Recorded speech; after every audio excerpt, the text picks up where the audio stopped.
వేగంగా పయనిస్తున్నారు. అన్నట్టుగానే నేటి దినాల్లో కాలం పరిగెడుతుంది. కాలం ఎప్పుడు పరిగెట్టలేము. సూర్యుని ఏమడానికి పగటి కాలంలో పగటికి ఏమడానికి పగటి కాలంలో సూర్యుడిని, రాత్రి ఏమడానికి చంద్రుడిని ఆయన చేశాడు. పగలు చంద్రుడు కనిపించడు, రాత్రి సూర్యుడు కనిపించడు. సూర్యుడు తన పని తాను ఎప్పుడు చేయాలో అప్పుడు చేస్తాడు. చంద్రుడు తన మహిమను లేకపోతే తన ప్రకాశాన్ని ఎప్పుడు ఇవ్వాలో అప్పుడు ఇస్తూ ఉంటాడు.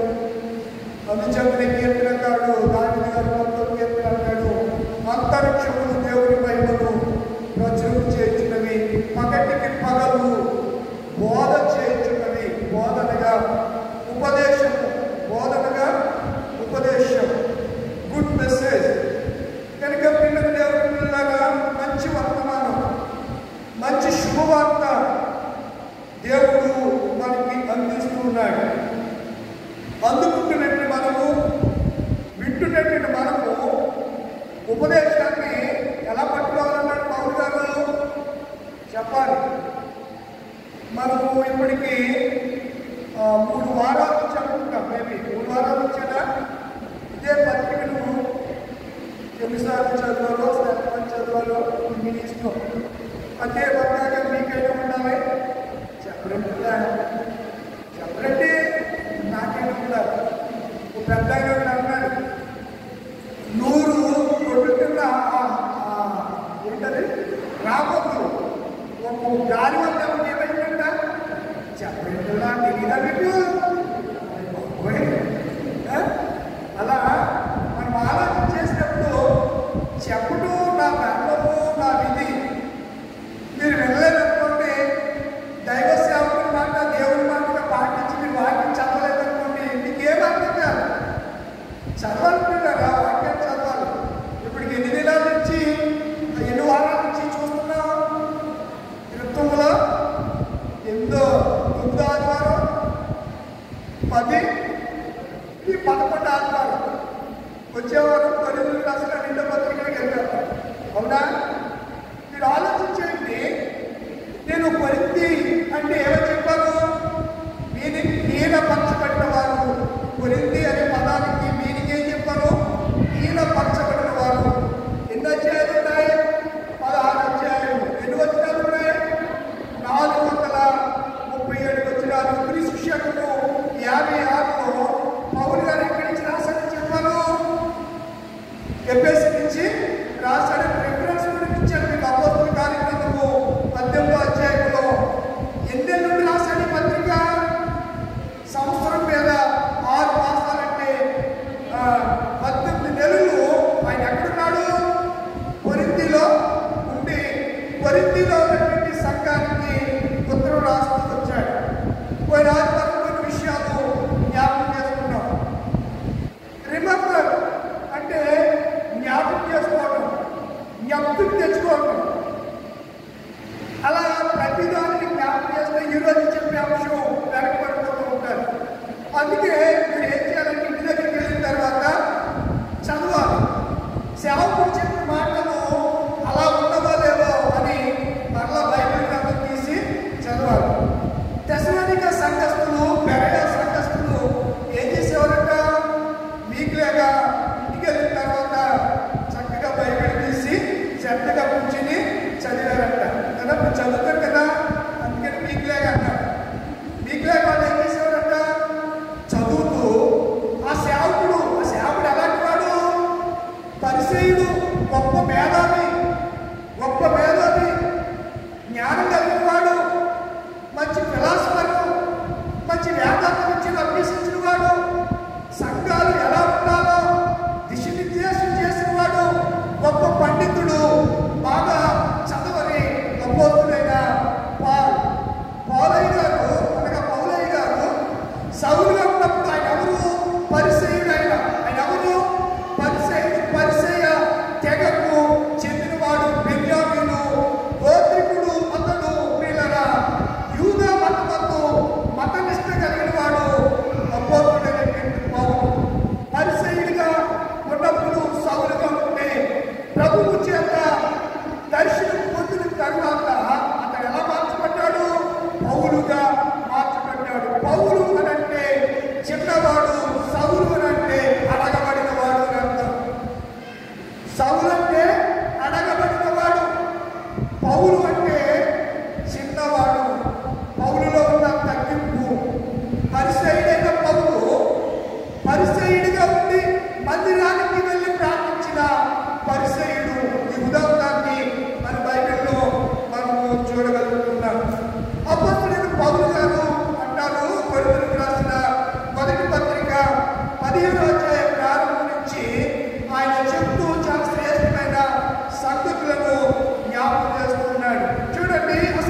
మనిషా డిఎస్సి రాసా అది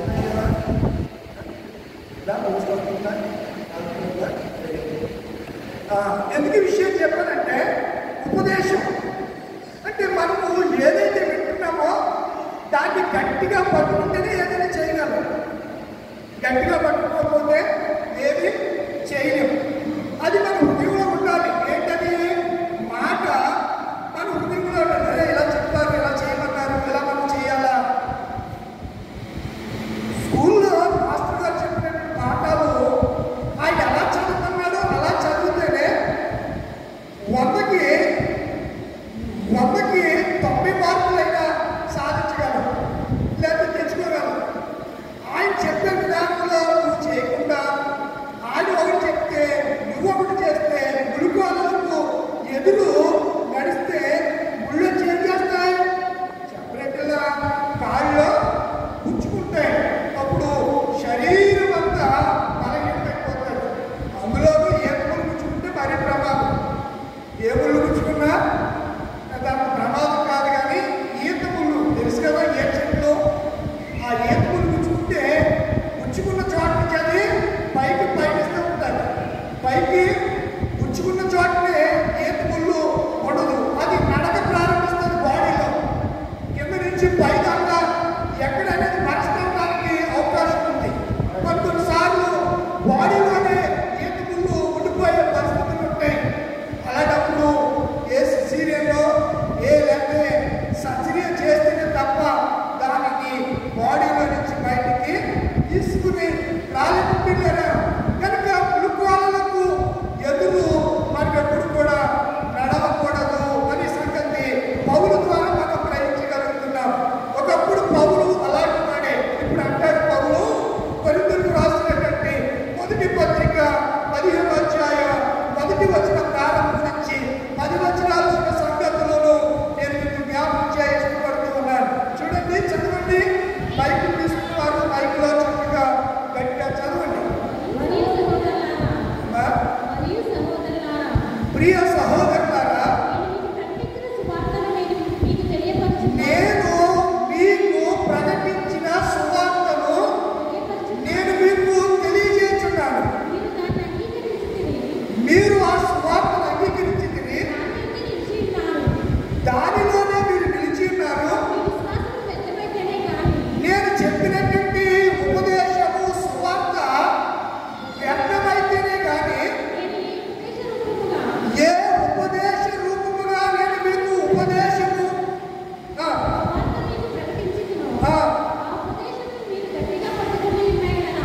ఎలా పట్టుకోవాలంట? ఉపదేశాన్ని గట్టిగా పట్టుకోవాలి. ఉడుము తెలుసా మీకు? ఉడుము తెలుసా? ఇది వరకు పూర్వం ఉడుముతో యుద్ధాలు చేసేవారు. ఛత్రపతి శివాజీ విన్నారు మీరు? వైద్యులు అందరికీ తెలుసండి.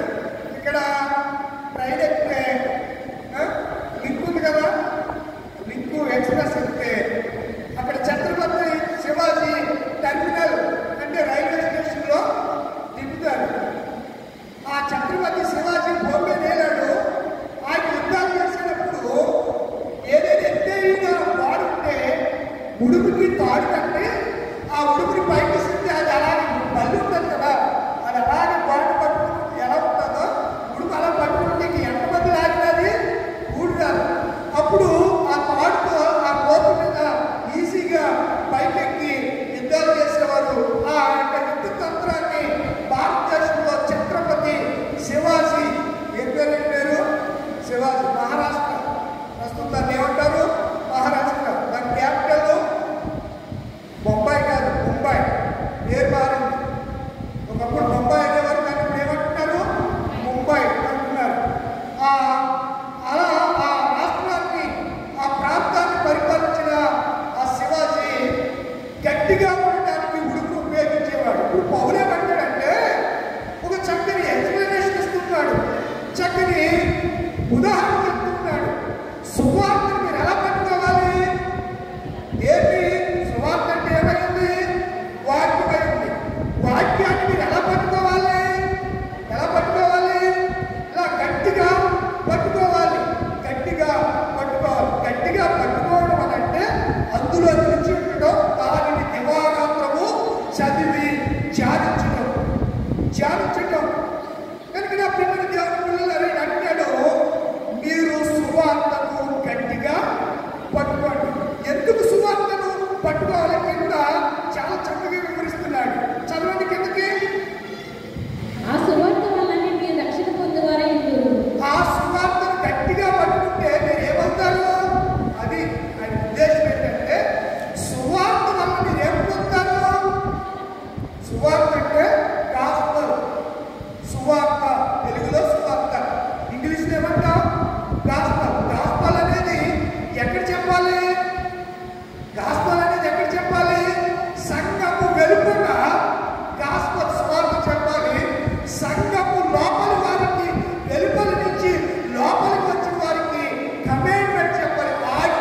లేఖనాల ప్రకారం యేసు ఎవరి కొరకు మృతి పొందాడు? నేనంటాను నా సిన్ అంటే నా పాపం కొరకు ఆయన మృతి పొందాడు. నెంబర్ 1. నెంబర్ 2 అమ్మా ఏం చేయబడ్డాడు? మృతి పొందాడు, సమాధి చేయబడ్డాడు. లేఖనముల ప్రకారం అనగా వాక్య ప్రకారము 2 దినాలు లేచాడు, 3వ దినాన లేచాడు.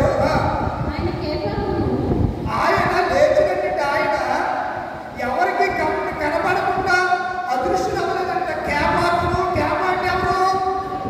పేతురు, పీటర్, పెట్రోస్ అంటారు. పెట్రోస్ అంటే రాయి అని అర్థం, లేకపోతే బండ అని అర్థం. ఈ బండ మీద నా సంఘమును కట్టును, పాతాళ లోక ద్వారమును దాని ఎదుట నిలువ. సంఘము ఎదుట ఏది కూడా నిలబడదు. అందుకే సంఘం ఏం చేయాలంటే ఐక్యతతో, అనురాగంతో, ప్రేమ కలిగి ఏం చేయాలి? ప్రార్థన చేయాలి. ఇక్కడ అంటాడు పేతురుకును అనగా కేపాకును తర్వాత 12 మందికి అడ్డు తరువాత ఎక్కువైన సహోదరులకు ఎన్ని సమయాలు? ఒకే సమయాలు. ఆడ ఉంటాడు, ఈడ ఉంటాడు, ఎక్కడైనా ఉంటాడు. ఇందు లేదు, అందు కలదు, సందేహము వలదు. ఎందెందు వెలిగినా అక్కడ ఎల్లప్పుడు ప్రత్యక్షమవుతాం. ఎందెందు వెలిగినా అందు లేదు, ఇందు కలదని సందేహం లేదు. సత్యం అందు లేదు. ఆయనంటే ఒక్కసారే 500 మంది ఎక్కువగా కనబడ్డారని రాశాడు. చదువుతా. అటు పిమ్మట 500 పీపుల్, సహోదరులు, బ్రదర్స్ ని ఒకసారే కనబడ్డాడంట. ఒకసారి వీరిలో అనేకులు ఏమయ్యారంట? ఇప్పటి వరకు నిలిచిన పౌలు నాకు కూడా కనపడ్డాడు. నేను అపోస్తులను పిలవబడ్డానికి 10వ వచనం 9-10 వచనాలు. దేవుని సంఘాన్ని నేను ఏం చేశాను? హింసించినందున నేను దేనికి అర్పిస్తాను? అపోస్తులుడు అంటే నేను పిలువబడిన వాడు అని చెప్పుకోవడానికి. అపోస్తులు అంటే పిలువబడిన అర్థం. ఇప్పుడు చాలా మంది అపోస్తులను పేరు పెట్టుకుంటున్నారు. చాలా జాగ్రత్తగా ఉండాలి. అందుకే ఉపదేశాన్ని ఎలా ఉండాలి? గట్టిగా పట్టుకోవాలి. నిన్నగాక మన పాలకొల్లో కొమ్మతేజ అనే ఒక మాస్టర్ గారు అభిషేక ప్రార్థన, తైలాభిషేక ఏ ప్రార్థన? ఇలా మరి ఇల్లంటే ఇద్దరు వెళ్ళండి, తప్పు లేదు. అయితే మనం వాకింగ్ ఎక్కడికైనా వెళ్ళండి. నేను మీరు వెళ్తున్నందుకు మనం తప్పండి. ఎక్కడికైనా వెళ్ళండి. ఉపదేశము ఎలాంటిదో గ్రహించాలి. ఏ వేట పడితే ఆ మేట తింటే అది చేస్తే ఫుట్బాల్ పడుతుంది. చాలా సంతృప్తిగా ఉంటారు. ఆ తర్వాత డైరీ అంటారు. ఏమంటారు దాన్ని? డైరీ. పూర్వం ఏమైనా కలరా అనేవారు. పూర్వం ఏమైనా వ్యాధి వైద్యం అమల్లో రాకుండా మన పూర్వీకులు దాన్ని కలరా అనేవారు. దాన్ని ఏమంటాం? డయేరియా అంటాం. అంటే విరేచనాలు, రెండులా వామిటింగ్స్. ఏ వ్యాధి తింటే ఆ మేత తినకూడదు. తినే వాటికి ఆ మేత ఎలాంటిది, తినే ఆహారం ఎలాంటిదో మనము పరీక్షించి పరిశీలన చేసి ప్రార్థించుకుని తినాలి. ప్రభువా, ఈ ఉపదేశము నిజమేనా? ఈ సేవకుడి ద్వారా నువ్వు మాట్లాడుతున్న సంగతి నిజమేనా అని మనము దేవుడి సన్నిధిలో ప్రార్థన చేయాలి. పౌలు గారు అంటాడు కదా, నేను అపోస్తులను పిలువబడటానికి నాకు ఏం లేదు, నేను ఎలిజిబుల్గా నేను యోగ్యుడిని కాదు. మరొక మాట మీకు అర్థమయ్యే భాష, నాకు అర్హత లేదు అంటున్నాడు. ఏమంటున్నాడండి? అర్హత లేదు అని చెప్పి చదువురాడు. అయినను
పౌలుకి రోమా పౌరుషత్వం ఉంది.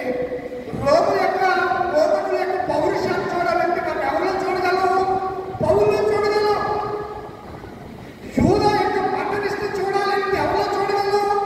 పౌలులో చూడగలం. ఒకప్పుడు ప్రియమైన దేవుడు, పౌలు అత్యధికమైనటువంటి ధన సంపన్నుడు, ఆడంబ శ్రీమంతుడు, బాగా డబ్బున్నటువంటి వ్యక్తి, అపోస్తులైనటువంటి పౌలు సామాన్యమైన వాడు కాదు, ఏదో ఏమి లేనివాడు కాదు. ఒకప్పుడు పరిసయ్యుడిగా ఉన్నప్పుడు సంఘాన్ని హింసించాడు. పరిసయ్యుడు అయినటువంటి సౌలు పౌలుగా మార్చబడిన తర్వాత దేవుడి కొరకు ఏమనిపించాడు? శ్రమను. ఒకప్పుడు క్రీస్తు పిల్లలను శ్రమలకు గురి చేసేవాడు. ఇప్పుడు తానే తన శరీరమందు శ్రమలు అనిపించాడు. ఒకటి తక్కువ 40 సార్లు కొరడా దెబ్బలు తిన్నాడు. కొరడా దెబ్బలు తిన్నాడు, కొట్టుబడ్డాడు, రాళ్ళ చేత కొట్టి చచ్చిపోయాడని వదిలేసి వెళ్ళిపోయినటువంటి పరిస్థితులు పౌలు జీవితంలో మనం చూస్తూ ఉంటాం. కనుక నా ప్రియమైన దేవుని పిల్లలు, మనం ఆలోచన చేస్తే పౌలు తరువాత దినాల్లో ఎంత తగ్గిపోయి ఎంత తగ్గించేసుకున్నాడు. అయితే లూకా సువార్తలో మీరు చాలా సార్లు ఇద్దరు కూడా మందిరానికి వస్తున్నారు. ఒకడు పరిసయ్యుడైతే మరొకడు చెప్పండి సుంకరి. ఇద్దరు కూడా ఎక్కడికి వచ్చారు చెప్పట్రా? దేవాలయంలోనికి వచ్చినటువంటి వ్యక్తులుగా. ఈ దినాల్లో కూడా పాపులు పరిశుద్ధులు అందరూ కూడా ఎక్కడికి వస్తున్నారు? దేవుని మందిరానికి వస్తూ ఉన్నారు అనే సంగతిని నేను జ్ఞాపకం చేస్తున్నాను. అయితే సుంకరి అనే పదానికి నేను మీకు జ్ఞాపకం చేస్తాను. సుంకరి అంటే తెలుగులో సుంకము వసూలు చేసే వ్యక్తి లేదా కస్టమ్స్ అధికారి, పన్ను వసూలు చేసేవాడిని సుంకరి అని అంటారు. సుంకరి అనేది ఒక రకమైన పన్ను సాధారణంగా వసూలు చేసే ఆ వృత్తి కలిగిన వాడిని, ఆ ఉద్యోగం కలిగిన వాడిని సుంకరి అంటారు. సుంకరి అనే పదం సుంకు వసూలు చేసే అధికారి లేదా కష్ట ఉద్యోగిని సూచించడానికి ఆ దినాల్లో ఈ పదాన్ని వాడేవారు. యేసు సుంకరులతో స్నేహం చేస్తున్నాడని పరిసయ్యులు అన్నారు. నీ బోధకుడు సుంకరులతోనూ పాపులతోనూ స్నేహం చేస్తాడని అన్నారు. అయితే మత్తయి కూడా సుంకరే. మత్తయి అనే సువార్త రాసిన వ్యక్తి కూడా సుంకరి. అతను కూడా సుంకపు మెట్టి దగ్గర కూర్చొని ఏ వసూలు చేస్తున్నాడు? డబ్బులు వసూలు చేస్తున్నాడు. దేవుడు వసూలు కనిపించాడు. చక్రయ్య కూడా ఎలాంటి వాడు చెప్పండి? సుంకరి. ఒక రెట్టికి ఎన్ని రెట్లు వసూలు చేసేవాడు? 4 రెట్లు వసూలు చేస్తున్నటువంటి సుంకరి. కనుక సుంకరి ఈ పరిసయ్యుని యొక్క ఉపమానంలో ఇద్దరు వ్యక్తులు మనకి కనబడుతున్నాడు. ఒకడు సుంకరి, రెండో వాడు పరిసయ్యుడు. పరిసయ్యుడు అంటే మీరు కూడా మీకు చెప్పాలి అని నేను అనుకుంటున్నాను. సుంకరి అంటే ఆ దినాల్లో మరొక మాట హీనపరిచేవారు అనే మాట కూడా హీనంగా చూసేవారు సుంకరిని. అయితే ప్రియమైన దేవుని పిల్లలారా, ఈ పరిచారకుడు అనే పదాన్ని మనము పరిశీలన చేయగలిగితే పరిసయ్యుడు అనగా ప్రత్యేకింపబడిన వాడు అని అర్థం. అతడు తన దృష్టిలో ఏమనుకుంటాడంటే నాకు ధర్మశాస్త్రం అంతా తెలుసు అనే ఊహలో దాన్ని ఏమంటాడంటే ఇమేజ్ అంటే భ్రమలో బ్రతికేస్తున్నాడు. భ్రమలో బ్రతుకుతున్న వాడు ఎవరు చెప్పండి? పరిచయం. అతను ప్రార్థన కూడా మీరు ఆలోచన చేస్తే వారానికి 2 వారాలు చెప్పండిరా ఏమంటున్నాడు? ఉపవాసం అంటాడు. 10వ భాగం చెప్పండి, చదివారు కదా 10వ భాగం. అతను ప్రార్థనలోనే తను తాను ఏం చేసుకుంటున్నాడు? హెచ్చించుకుని వాడు ఏమవుతాడు? ఎప్పుడు ఏం చెప్పాడు చెప్పండిరా? హెచ్చించుకునేవాడు తగ్గింపువాడు. పరిసయ్యులు మందిరం ఈ దినాల్లో కూడా ఈ పరిసయ్యులు సుంకరులు. సుంకరి అంటే తన అంతరాత్మలో ప్రభువాన్ని ప్రాపణని గ్రహించి పశ్చాత్తాపడి క్షమాపణ పొంది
వెంటతో సమానం చేసుకున్నాను.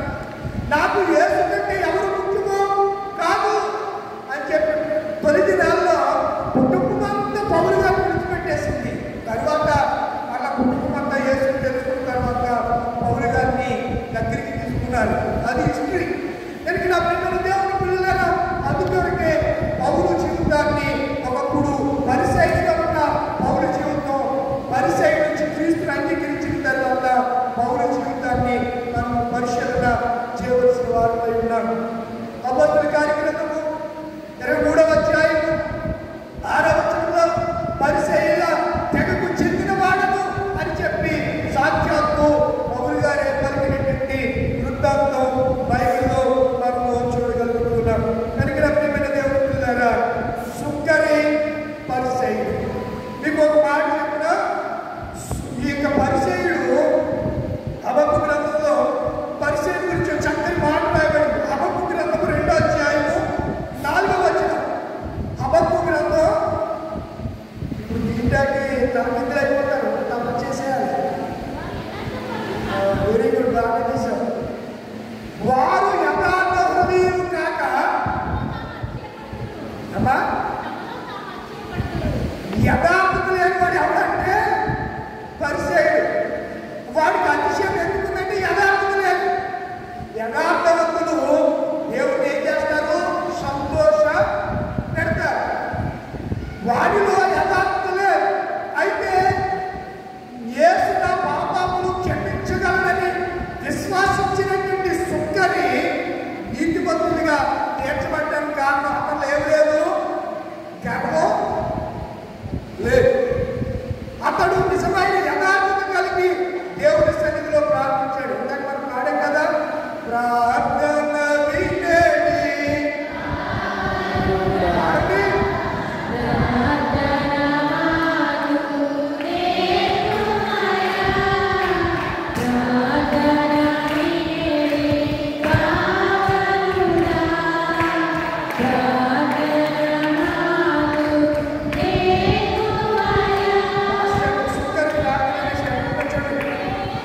సుందరి ప్రార్థన నేర్పమని శక్తి ఉండదు.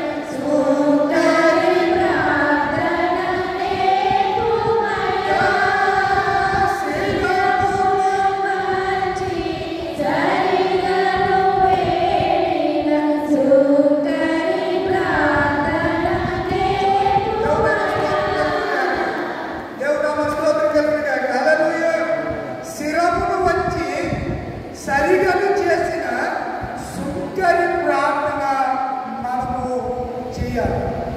సుంకరి ఆకాశపైన కన్నులెత్తుకోవడానికి ధైర్యం చాలదంట. గుండె బాదుకుంటూ ప్రార్థన చేస్తే అయ్యారు పరిశీలన ఉన్నారు కదా, వారు ఉండదు, యథార్థం ఉండదు, పరిశుద్ధత ఉండదు, మాట్లాడితే పరిశుద్ధ సంతానానికి వచ్చి పులిపెట్టి మీద వదిలేసే ఎదవు తయారయ్యారు సంఘంలో. ఇలాంటివన్నీ ఏనిచి కొట్టాలి, చెప్పుతో కొట్టాలి. అయినా సిగ్గురాదు, చెప్పుతో కొట్టిన సిగ్గురాదు. అలాంటి ఎదవలు ఏ మాట పరిశుద్ధత ఉండదు. నోరు ఇప్పితే కప్పు కప్పు కప్పు చుట్టకాస్తే కాస్త ఎలాంటి భరించగలరా? అలా ఉన్నాయి కొంతమంది జీవితాలు. మంచి బట్టలు వేసుకుంటే, మంచి కాస్ట్యూమ్ వేసేసుకుంటే, సెంటు కొట్టేస్తే, మంచి వాడేస్తే మనం పరిశుద్ధులుమా? సుంకరుల అంతరంగంలో మనం ఏం కలిగి ఉండాలి? వీడు అంటున్నాడు పరిసయ్యుడు వారానికి ఉపవాసం. మేబీ నేను అనుకుంటాను వాడు ఉపవాసం కూడా కరెక్ట్గా ఉపవాసం కాదు. తర్వాత 10వ భాగం చెల్లిస్తున్నాడంట. ఎన్నో భాగం? 10వ భాగం. అది అతడు ప్రార్థన చేసినట్టుగా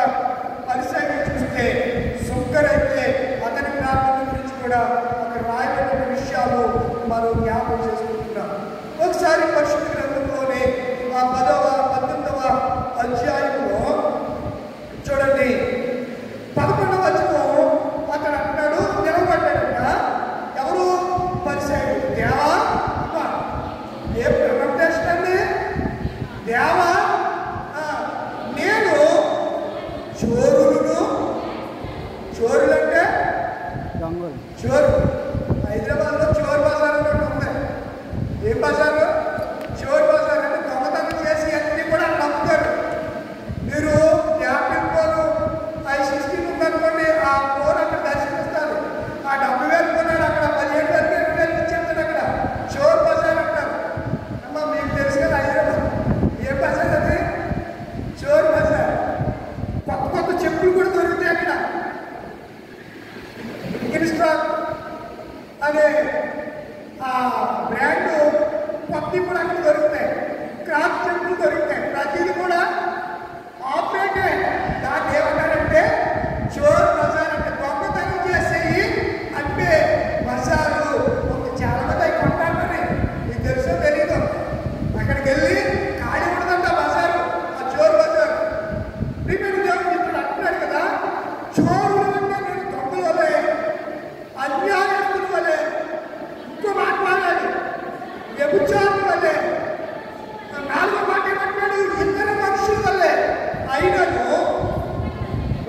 అసలు ఈ విడిచిపెడతానంటే ఎవరిని వీడు ముందుకు వచ్చేసి వెనక్కి తిరిగి ఎవరు చూశాడు? శుక్ర ఎక్కడున్నాడు? అక్కడ ఉన్నాడు. ఈయన గారు ఎక్కడున్నాడు?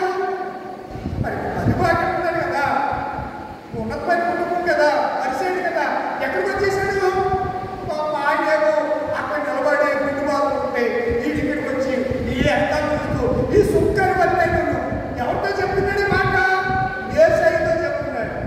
ఈ శుక్ర వల్ల వండనందుకు నీకు మరి కృతజ్ఞతాస్తులంట.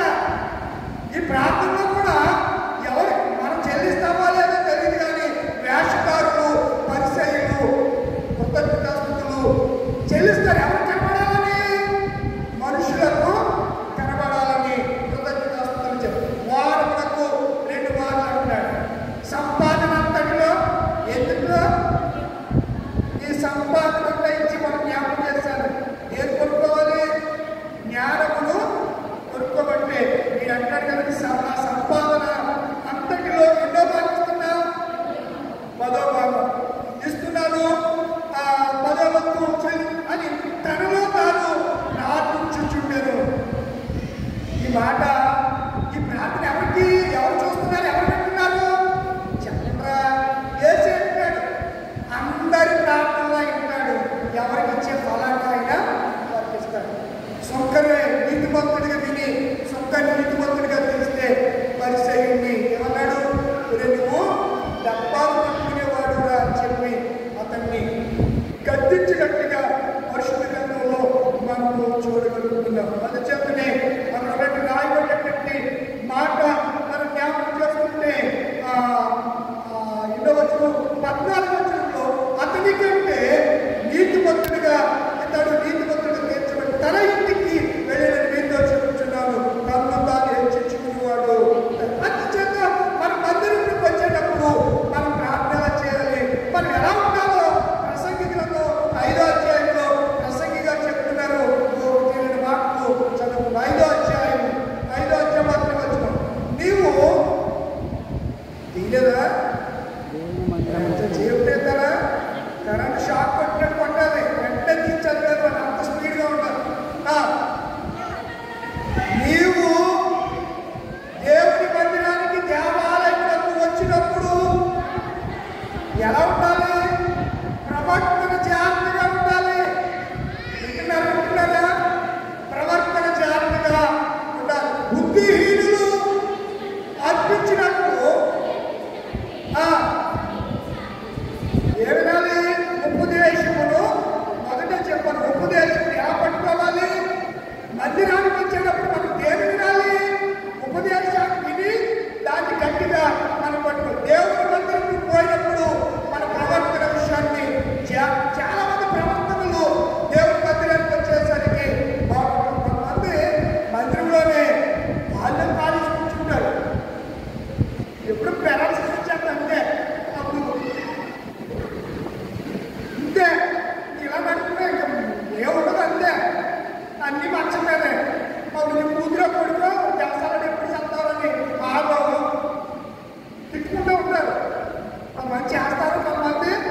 13 వారు కూడా బోరలు ఊదుచు యాజకులు 120 నిలిచి బోరలు ఊదువారు.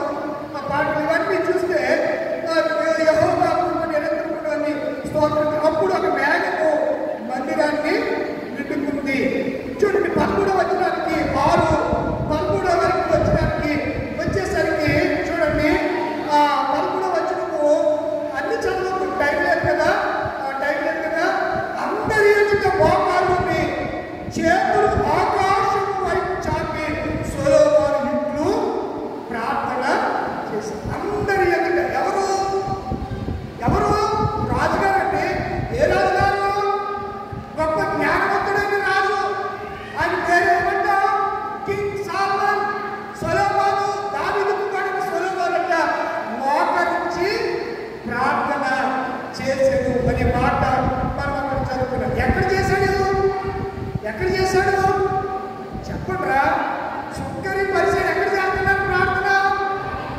ఇప్పుడు సొలొమోను కూడా ఎక్కడ చేస్తున్నాడు?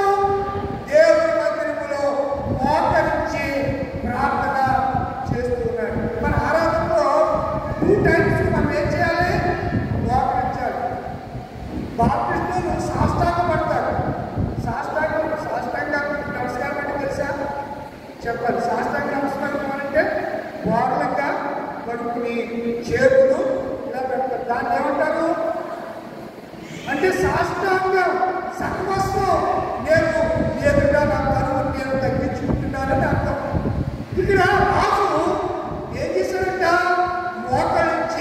మోకరించి చేతులు ఎక్కడికి ఎత్తాడు? ఇప్పుడు చేతులు ఎత్తంటారా అంటే మీరు ఇక్కడ ఎత్తరు.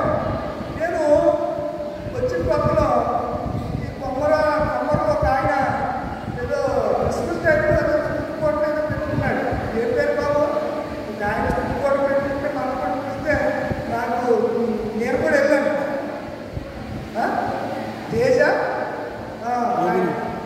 అప్పుడు మీరు నాకు కొంచెం కొత్త కదా, చాలా నాకు వచ్చారు. అది చేతులు ఎత్తుకుంటుంటే చేతులు ఎత్తుకుంటున్నారు, ఇలా కొట్టుంటే నిలబడుతున్నారు, ఇలా కొట్టుంటే నిలబడుతున్నారు, ఇలా ఎత్తకండి బాబు. ఏ గొప్ప చూసి మరి ఏంటి బాబు మందిరంలో చేతులు ఎత్తుకుంటే చేతులు ఎత్తరు, ఏదో దేని కట్టుబడి కట్టేసినట్టు అలా అనుకుంటున్నారు. చేతులు ఎత్తుట, లేదా స్తుతించుట, గంతులు వేయట, ఆరాధించుట, ఇవన్నీ దేవుడికి ఇష్టమని మర్యాదలు కదా. అవునా కదా? సజీవయాలు మన ఆత్మతో, మన ప్రాణాత్మ దేహంతో ఏం చేయాలి? దేవుడు స్తుతించాలి. అల్లులు అనే పదవి తప్పు కాదు, కానీ మాటికి అల్లులు గట్టిగా చెప్పండి, అది కాదు. చెప్పే విధానం ఉంటుంది, చెప్పే పద్ధతి ఉంటుంది. పద్ధతి ప్రకారం వాక్య ప్రకారంగా మన ప్రొనౌన్సియేషన్ అనేది ఉండాలి. దేవుడు స్తుతించాలి. అల్లులకి స్తుతి. మరి ఎవరు స్తుతిస్తారు? అప్పుడు మనం ఏమంటే ఆమేన్, అవును ప్రభువా మేము అందరము నిన్ను స్తుతిస్తున్నాము. ఆమేన్ అంటే అందరము అలాగూ జరుగుగాక అని పదానికి అర్థం. కనుక సొలొమోను మందిరానికి వెళ్ళినప్పుడు రాజైనప్పటికీ తగ్గింపు కలిగి ఉన్నాడు. మనము మందిరానికి వచ్చినప్పుడు మనం ఏమై ఉన్నామో ఒకసారి పరిశీలన చేద్దాం. చూడండి 7వ వచనం, 7వ అధ్యాయము దినవృత్తాంతముల 2వ 7వ అధ్యాయం 1వ వచనం. సొలొమోను అక్కడ మొదలెట్టాడు ప్రార్థన. 6వ అధ్యాయములో అంత ప్రార్థన చేశాడు. 7వ అధ్యాయం 1వ వచనం. సొలొమోను తాను చేయు ప్రార్థన. ఎంత ప్రార్థన చేశాడా చెప్పండి? అధ్యాయం అంతా ప్రార్థన. మీరు 2 నిమిషాలు చేసేటప్పుడు ముసుగేసుకుని ఇలా పడి ఒకరు చక్కగా స్త్రీ మంచి బలే ముసుగేసుకుని ఇలా వేసుకుని ఆమె అనేటప్పటికీ అప్పుడు పడి తెచ్చేవాడు కొంతమంది ముసుగేసుకుని నిద్రపోతారు. టెక్నిక్ అంటే అందుకని ముసుగులేసుకుంటున్నారంటే అది కాదు కదా. మిమ్మల్ని దేవుడు పిల్లరా 6వ అధ్యాయం 5వ అధ్యాయం ప్రారంభించి 5వ అధ్యాయం ప్రారంభించిన ప్రార్థన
తెలుగులో చెప్పంటే చెప్పరు, ప్రార్థన చేయండి చూసుకుంటారు. మీ గురించి ఎంత తప్పు మాట్లాడితే అంత మంచిది, ఎంత తప్పు మాట్లాడితే అంత మంచిది. అలా ఉంటుందండి. ప్రభు సమీపంగా ఉన్నాడు, ఆయన ఆలస్యం చేయక వచ్చే దినాల్లో ఉన్నాడు. అక్కడ నమస్కారం చేసి మరి అన్నమాట యెహోవా దయాళుడు, ఆయన కృప నిరంతరం ఉందని చెప్పి ఆయన ఆరాధించి ఏం చేశారు? ఆరాధన వేరు పోతుందా? నమ్ముకోవాలందరూ ఒకసారి అల్లేలు చెప్పండి, నిద్రపోయిన అందరూ ఒకసారి అల్లేలు చెప్పండి. Very good. ఉపదేశం చాలా గట్టిగా పట్టుకుంటారు పౌరులు చెప్పారు. మంచి ప్రియులరా, వారందరూ ఏం చేశారంటే స్తుతించారు, ఆరాధించారు. అందుకే సొలొమోను చెప్పిన మాట పరిసయ్యుడు సుంకరి లూకాసు వార్తలు. పౌలు ఎవరు? పరిసయ్యుడు. అయితే పరిసయ్యుడైన పౌలు ఏం చేశాడు? తన్ను తాను తగ్గించేసుకున్నాడు. తన్ను తాను తగ్గించుకున్న ఆహారం విడిచిపెట్టాడు. తాను విద్యావంతుడని ఇగో ఎక్కడ అతని జీవితంలో మనం చూడలేము. గొప్ప సేవ చేసిన క్రీస్తు పరిచారకుడు అందుకంటాడు, అందరికంటే నేను ఎక్కువగా ప్రయాసపడినది నేను కాదు, నా యందున్న దేవుని కృపే. నేనేమై ఉన్నానో అది దేవుని కృప ఉండునుగా. ఆమేన్. మనం ఏమై ఉన్నామో అది కేవలం దేవుని కృపేనండి. దేవుని యొక్క కృపైన సంగతిని నేను జ్ఞాపకం చేస్తున్నాను. కనుక మందిరానికి వచ్చినప్పుడు మనం ఏం చేయాలంటే సమీపించి ఏం చేయాలి? ఆలకించాలి. సమీపించి ఉపదేశాన్ని ఏం చేయాలి? వినాలి, గట్టిగా పట్టుకోవాలి, విన్న వాక్యాన్ని పట్టుకోవాలి. అయితే ఇక్కడ ఇదే సొలొమోను గారు ఎవరిని పట్టుకోమంటున్నాడో ఒక మాట జ్ఞాపకం చేస్తాడు. పరమగీతము 2వ అధ్యాయము 15వ వచనం. ఎవరిని పట్టుకోవాలని చెప్తున్నాడు? పరమగీతం, సాంగ్స్ ఆఫ్ సొలొమోన్, పరమగీతం. మన ద్రాక్ష తోట అనగా సంఘం పూత పట్టి ఉన్నవి. ద్రాక్ష తోటలను చెరుకు నక్కలను ఏ పట్టుకోవాలంట? పట్టుకుంటున్నారా? నక్కలంటే నక్కలు పట్టుకుంటారండి. నక్క వంటి యుక్తులు వారి స్వభావం కలిగిన వాళ్ళు సంఘాల్లో ఉంటారు. వారిని మీరు ఏం చేయాలి? కనిపెట్టాలి. వారు కనిపెట్టి మీరు వారిని గద్దించకపోయినా, వారికి దూరంగా ఉండకపోయినా వారి సంఘంలో వచ్చి ఏం పాడు చేస్తారంట? ద్రాక్ష తోటలను పాడు చేస్తారు, అంటే సంఘాలను పాడు చేస్తారు. కనుక మీరు ఎవరైనా పిలిచేటప్పుడు ఏ నేపథ్యం ఏంటో తెలుసుకుని మన సంఘాల్లోకి పిలవాలి. అభినయ దర్శకుని లేకపోతే ఇంకెందుకు ఎవరికో కాయన వస్తే ఆయన గురించి అబ్బాయి ఆయన చాలాసార్లు వచ్చాడంటే గతంలో వచ్చి ఇలా చెప్పాడు, ఇప్పుడేమో నాకు బాగలేదు ఆయన అంటాడు. మాట్లాడతా మీరు ఇప్పుడు గట్టిగా మాట్లాడితే ఇప్పుడు చచ్చిపోతాను నేను ఇక్కడ అంటాడు. ఎవరైనా అన్నాడా? అందరూ నేను కనిపించి చెప్తున్నానండి, మీరు గట్టిగా మాట్లాడితే నేను ఇప్పుడే ఎందుకు చచ్చిపోవడానికి సంఘంలో రావడం? ప్రభు పిలుపు అయితే ఎవరైనా వెళ్ళవలసింది. నువ్వు ప్రజల్ని భయపెట్టి భయప్రాంతులు చచ్చిపోతామంట, ఆయన 1000 పాటించండి హిమానీయులు అని చెప్పి సంగతులు హిమానీయులు గారు చెప్పారు. హిమానీయులు గారేమో ఇచ్చేయండి. ఇది మనము ఒక మనిషి మనల్ని డైవర్ట్ చేస్తామన్నమాట. డైవర్ట్ చేస్తున్నాడు. ఇలాంటి వాటిని మనం ఏం చేయాలంట? గుర్తుపట్టి పట్టుకోవాలి. పట్టుకుని తోటలో చేంజ్ చేయాలి. చెప్పినట్టులా మా సంఘానికి మా సంఘంలో బాగా పూత పట్టేస్తున్నాయి, పూత ఏం చేయాలి? నువ్వు చెప్పినట్టులా నేను కుక్క చూసారు ఎప్పుడన్నా? చూసారా? అది ఎంత యూరిన్ దేని మీద చెప్పండి. ఒకవేళ కూర్చుంటే నీ మీద కూడా వచ్చేస్తారు. అది కుక్క స్వభావం. మీరు ఎలా కూర్చుంటారనుకోండి, అది వచ్చి ఇలా పాత పైకి వచ్చేసి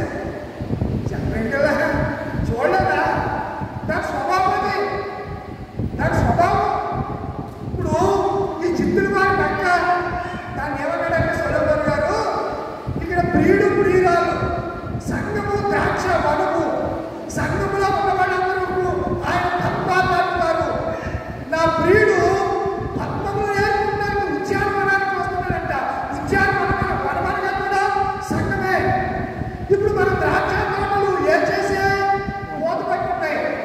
నారాయణుడు చక్కగా సంఘాన్ని వాక్యంలో మెట్ట చేసి ఆత్మావేశంతో పరిశుద్ధాత్మ అభిషేకం కలిగి సువార్త ప్రకటిస్తే ఇక్కడే ఒక నక్క ఉంటుంది. ఆ నక్క ఒకరిని తీసుకొస్తాడు.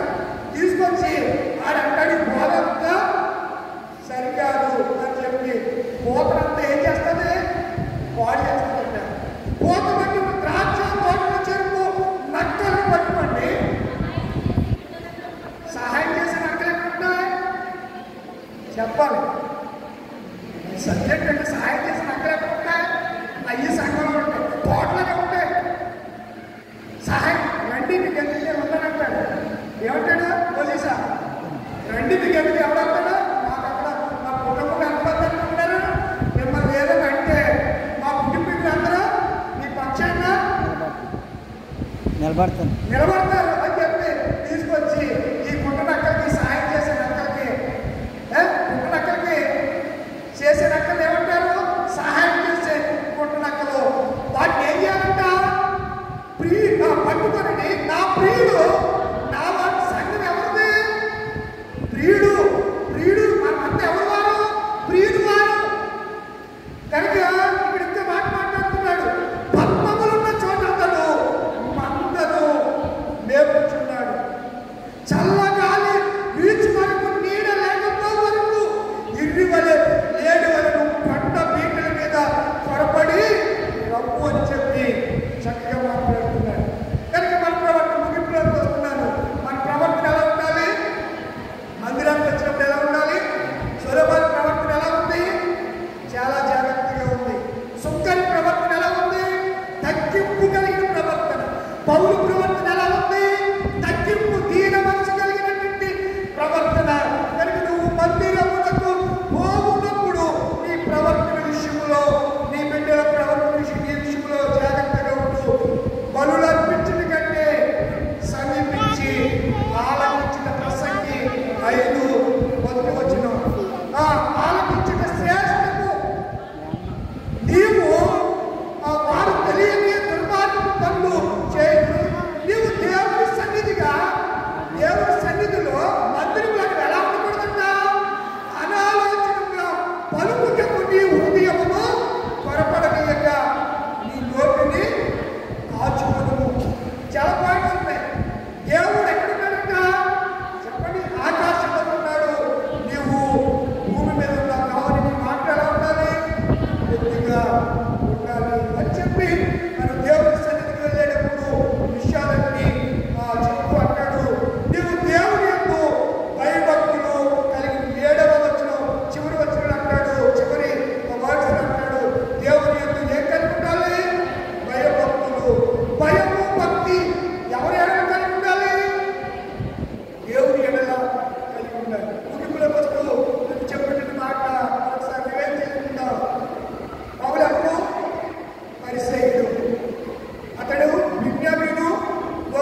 సీతారాం పంతులు గారండి, అది మనవడు.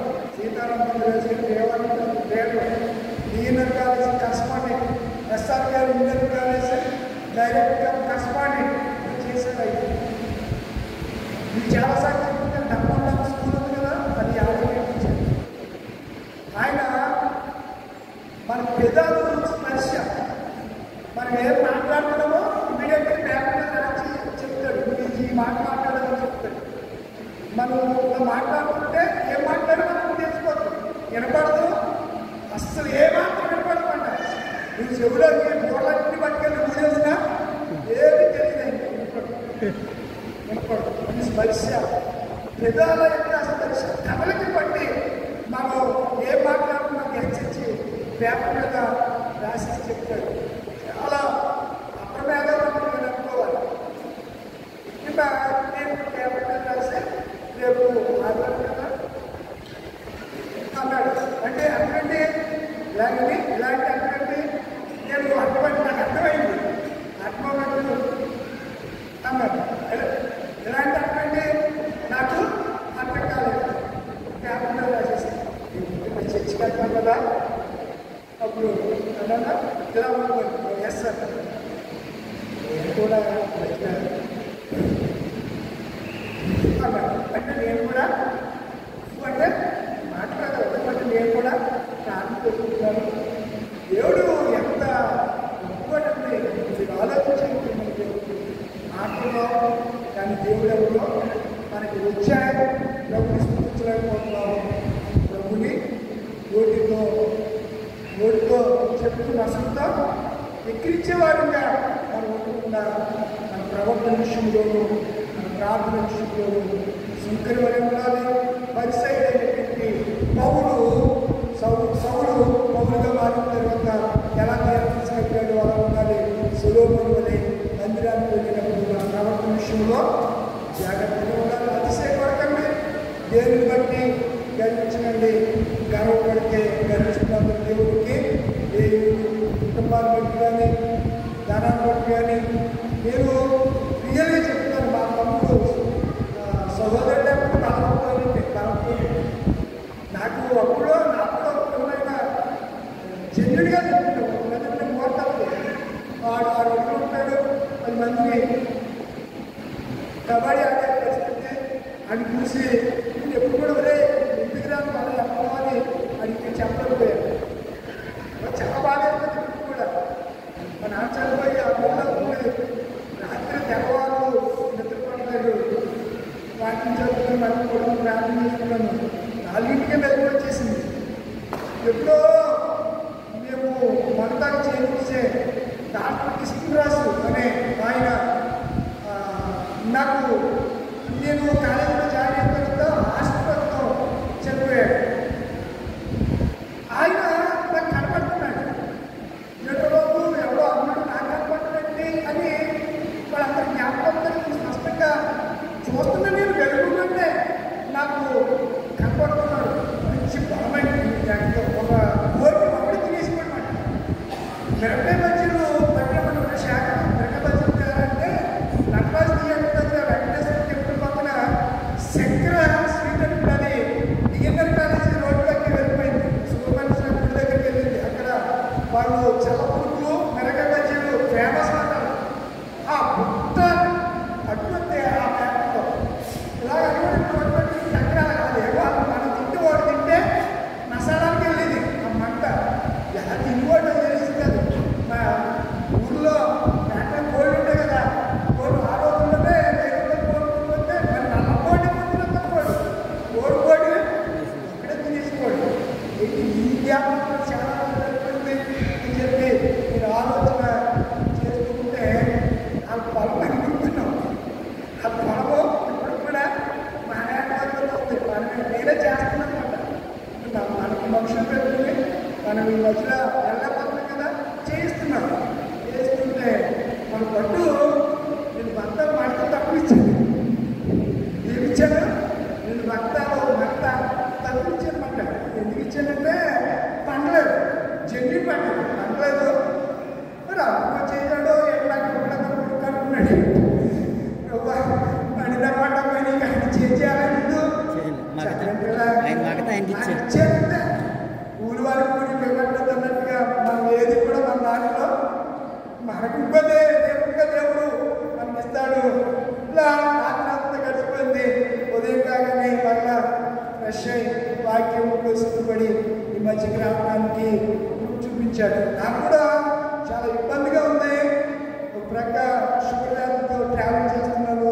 ఆరోగ్యం కొన్నిసార్లు ఈ అప్ అండ్ డౌన్ షుగర్ వల్ల ఈ షుగర్ ఎప్పుడు పెరుగుతుందో తెలియదు, ఎప్పుడు తగ్గుతుందో తెలియదు. ఇది పెద్ద సమస్య అయిపోయింది. మరి ఏదేమైనా మీరు అందరూ ఈ దేనసేవ కోసం ఏం చేస్తారు? ప్రార్థన చేస్తారా? నేను ఈ మధ్య చాలా తగ్గించుకుని విమర్శలు ఉన్నాయి, వినయ మనసులు ఉన్నాయి. పరిపూర్ణంగా ఈ మధ్య ఇంచుమించు 2 సంవత్సరాలు పైబడే సువార్త ప్రకటిస్తుంది